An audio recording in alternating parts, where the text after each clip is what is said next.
IPS అధికారులు తమ వృత్తి ధర్మాన్ని తాము కాపాడుకోవాలి, తమ డిగ్నిటీని తాము కాపాడుకోవాలి. రాజకీయ పార్టీల కార్యకర్తల్లాగా వాళ్ళు మారిపోకూడదు. రాజకీయ పార్టీల నాయకులు అంటే సమాజంలో అందరికీ పెద్ద రెస్పెక్ట్ ఏమి ఉండదు. కానీ సమాజంలో ఐఏఎస్లు ఐపీఎస్లు అంటే అందరికీ రెస్పెక్ట్ ఉంటుంది. ఎందుకంటే ఐఏఎస్లు ఐపీఎస్లు ఎవడు పడితే వాడు కాలేడు. రాజకీయ నాయకుడు ఎవడైనా అవ్వచ్చు. చదువుకున్నోడు రాజకీయ నాయకుడు కావచ్చు, చదువు లేనివాడు కూడా రాజకీయ నాయకుడు కావచ్చు. కానీ ఐఏఎస్ ఐపీఎస్లు ఎవడు పడితే వాడు కాలేడుగా. ఐఏఎస్ ఐపీఎస్ కావటం అనేది ఒక యజ్ఞం, ఒక తపస్సు, ఒక అరుదైన అవకాశం.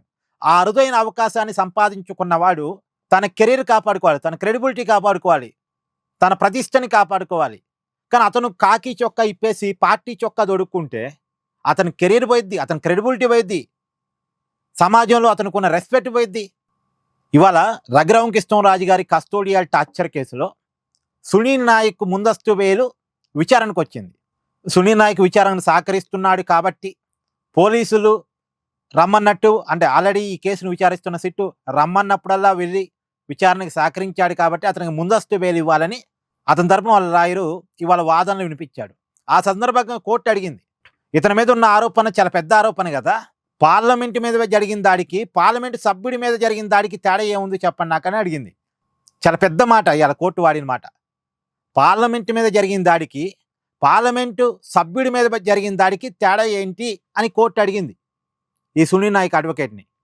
ఒక ఎంపీ మీద కస్టోడియల్ టార్చర్ జరుగుతుంది అనుకున్నప్పుడు దానికి ఈ ఐపీఎస్ అధికారి తనంతట తాను దూరంగా ఉండాలి కదా, ఇలాంటి వాటిల్లో పాలు పంచుకోకుండా ఉండాలి కదా అని కోర్టు చెప్పింది.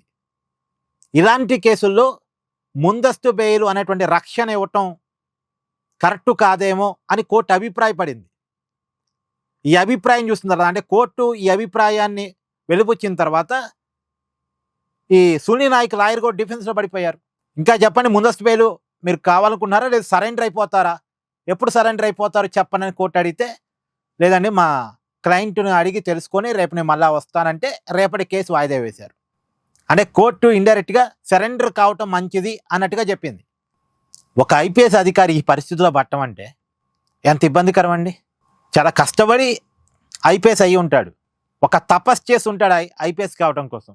కానీ అతని మీద ఉన్న ఆరోపణల వల్ల ఇలా చూడండి, అతని కెరియరు, అతని ప్రతిష్ట అంతా కూడా అతని కెరీర్ మీద మచ్చలు పడట్లేదా. ఇప్పుడు సరెండర్ అయ్యి అతను అరెస్ట్ అయ్యి జైలుకి వెళ్తే ఏంటి అతని పరిస్థితి? దొంగల్ని లోపల వేయాల్సినోడు, నేరస్తుల్ని లోపల వేయాల్సినోడు, ఆరోపణలు ఎదుర్కొన్న నిందితుల్ని లోపల వేయాల్సినోడు, అతనే ఇవాళ లోపలికి పోవాల్సి వస్తే, జైలుకి వెళ్ళాల్సి వస్తే ఈ పరిస్థితి అవసరమా?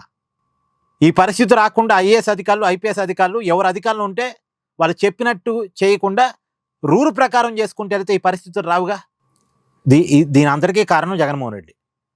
రఘురామకృష్ణరాజు తనని క్వశ్చన్ చేస్తున్నాడు అనే కారణం చేత అతని మీద కక్ష కట్టుకొని అతన్ని ఎట్టి పరిస్థితుల్లో ఇబ్బంది పెట్టాలని చెప్పేసి ఈ కస్టోడియల్ టార్చర్ అనే దాన్ని వెలుగులోకి తీసుకొచ్చాడు. అది దీని మీద మీ అభిప్రాయాన్ని కామెంట్ చేయండి. Please do like, share and subscribe this channel.